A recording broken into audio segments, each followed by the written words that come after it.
لا إله إلا الله لا إله إلا الله. بسم اللہ الرحمن الرحیم۔ حضرت ابو بکر صدیق رضی اللہ عنہ سے نبی کریم صلی اللہ علیہ وسلم کا ارشاد نقل ہے، لیس شیء من الجسد الا وهو یشکو ضرب اللسان۔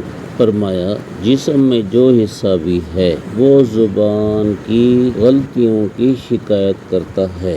اس حدیث پاک کا قصہ اس طرح لکھا ہے کہ ایک دفعہ حضرت عمر رضی اللہ عنہ حضرت ابو بکر صدیق رضی اللہ عنہ کے پاس اچانک پہنچے اور حضرت ابو بکر صدیق رضی اللہ عنہ اپنی زبان کو کھینچ رہے تھے، تو انہوں نے پوچھا کہ آپ کیا کر رہے ہیں؟ تو فرمایا اس زبان نے مجھے ہلاکتوں میں ڈالا۔ پھر فرمایا میں نے رسول اللہ صلی اللہ علیہ وسلم کو فرماتے سنا۔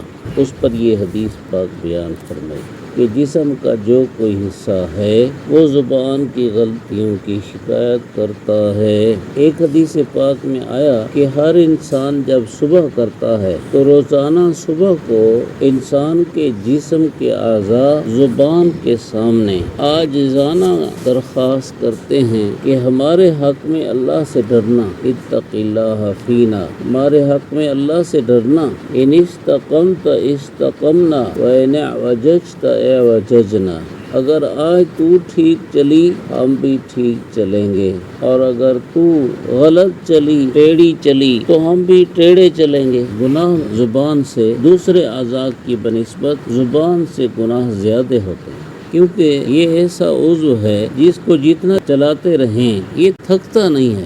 ہاتھ پاؤں دماغ دوسرے اعضاء تھک جاتے ہیں، لیکن زبان ایسا عضو ہے جو تھکتا نہیں، اس لیے انسان زبان کے استعمال میں بے احتیاطی کر لیتا ہے اور اس کے اثرات باقی جسم پر پڑتے ہیں۔ ایک حدیث پاک میں حضور صلی اللہ علیہ وسلم نے ارشاد فرمایا، مسلمان تو وہ ہے جس کی زبان اور ہاتھ سے دوسرے مسلمان محفوظ ہوں۔ زبان کا ذکر پہلے کیا، ہاتھوں کا ذکر بعد میں کیا، کیونکہ دوسرے مسلمان اور دوسرے انسان کو تکلیف پہنچانے میں ہاتھ سے زیادہ زبان استعمال ہوتی ہے، ہاتھ کبھی کبھی استعمال ہوتا ہے، اس لیے زبان میں بہت زیادہ احتیاط کی ضرورت ہے۔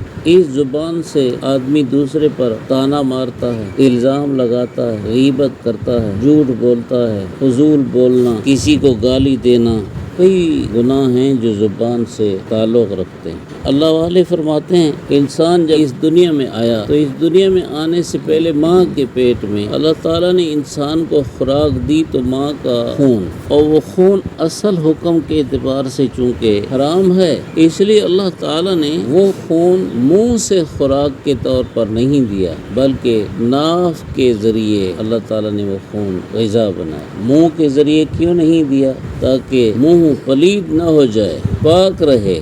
تو اللہ تعالیٰ نے تو منہ کو پاک پیدا فرمایا، لیکن یہاں انسان اپنی زبان کو اپنے منہ کو غلط استعمال کرتے ہوئے پلید کر دیتا ہے۔ الحمدللہ۔